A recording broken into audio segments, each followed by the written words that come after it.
Pemerintahan Indonesia menang dan mendapatkan Papua. Namun, sejak awal masa integrasi, pemerintah Indonesia memberikan kado pahit terhadap rakyat Papua. Entah dari penjarahan barang-barang peninggalan Belanda, dominasi elit pemerintahan, hingga berupa ancaman kepada masyarakat Papua.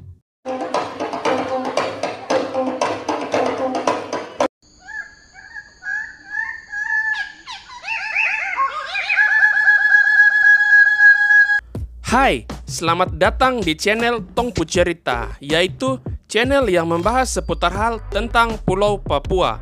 Di video kali ini, kita akan membahas mengenai kemenangan Indonesia yang ternoda dalam mendapatkan Papua. Menteri Luar Negeri Indonesia yaitu Subadrio, para mediator, Sekjen Perserikatan Bangsa-Bangsa, dan diplomat Amerika Serikat, Edward Bonker.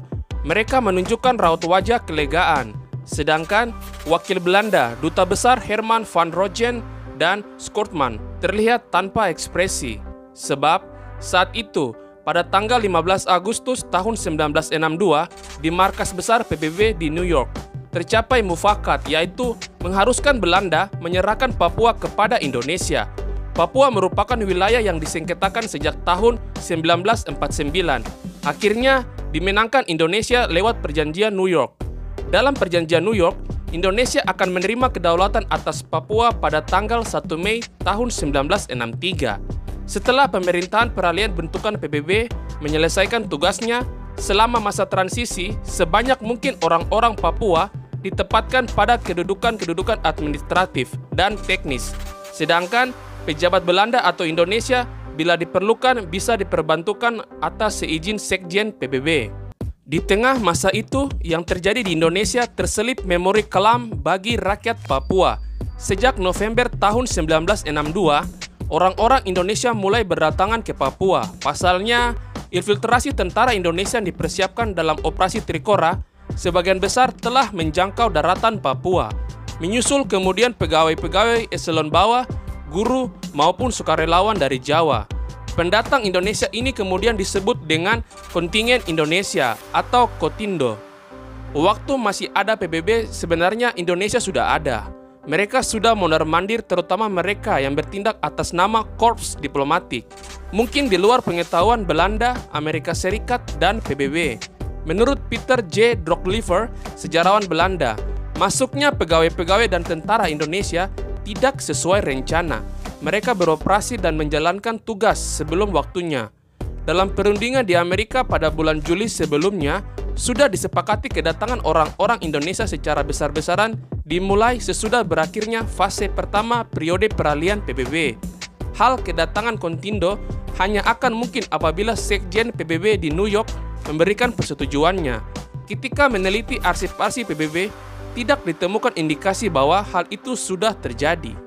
Suyatno Hadinoto dalam Api Perjuangan Pembebasan Irian Barat menyebutkan kedatangan Kotindo yang lebih cepat bertujuan untuk menghadang terbentuknya gerakan-gerakan separatis anti-Indonesia, yaitu negara Papua yang telah dilengkapi polisi Papua dan batalion Papua. Kontingen Indonesia yang terdiri dari Angkatan Bersenjata Indonesia yang telah hadir sebenarnya bertugas untuk menggagalkan semua itu. Masyarakat Papua terkena dampaknya. Para pegawai Pamong Praja Papua dikirim dan disekolahkan ke Jawa atau dikursuskan ke Jayapura. Mereka diajarkan tentang ketaatan negara Indonesia. Pendatang-pendatang dari Indonesia mulai mendominasi, sementara rakyat lokal tersingkir dan orang-orang Belanda yang masih tersisa dipaksa angkat kaki dari Papua. Kotindo menurut Droglyver mulai mendominasi sejak kedatangan Komisaris Besar Polisi, Dr. Randus Legowo, orang kepercayaan Soekarno yang menjabat Sekretaris Koordinator Urusan Irian Barat. Pengiriman kelompok terdidik Papua ke Jawa dan pengusiran orang-orang Belanda diduga merupakan tindakan dari Dr. Randus Legowo tersebut. Menurut Dorus Rumbiak yang saat itu menjabat sebagai kontrolir di Wamena, mengatakan di berbagai wilayah Papua, di mana begitu tentara Indonesia dan pegawai-pegawai Indonesia datang, yang terjadi hanya penjarahan saja. Mereka menjarah semua rumah, mereka pulang membawa koper-koper besar berisi barang-barang yang ditinggalkan oleh Belanda. Tentara dan pegawai-pegawai Indonesia yang datang untuk menjarah saja. Dan kami menjadi heran juga. Kami marah-marah karena semua yang dianggap penting dibawa pergi oleh orang-orang Indonesia. Yah, apakah itu namanya kemenangan dalam peperangan? Hal yang sama disaksikan Amapon Jos Marai, orang Papua yang diperbantukan sebagai kepala imigrasi PBB di Jayapura. Setelah kedatangan kontingen-kontingen pegawai dan militer dari Indonesia, ada kejahatan terhadap manusia, pencurian, dan perampokan di kota setiap hari. Dol Faidiban mengatakan di Papua, banyak orang Indonesia menjabat posisi penting, sedangkan pegawai birokrat Papua di masa Belanda terpaksa menanggalkan jabatan dengan alasan harus mengikuti pendidikan. Muncullah korupsi di mana-mana. Orang Papua tidak bisa menegur karena akan dituduh separatis. Keadaan demikian tentu bertentangan dengan pasal 22 Perjanjian New York yang menyangkut hak-hak penduduk.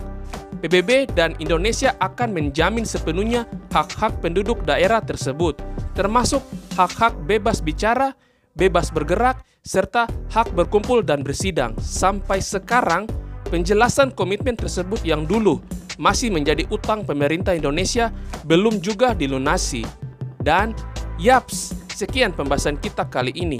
Jika kalian ada kritik dan saran ataupun ide, serta masukan untuk apa yang akan kita bahas selanjutnya mengenai Pulau Papua, maka silakan isi di kolom komentar. Cukup sekian video kali ini, sampai jumpa di video berikutnya. Salam Bumi Cendrawasih, Manseren, Ifnok, Au.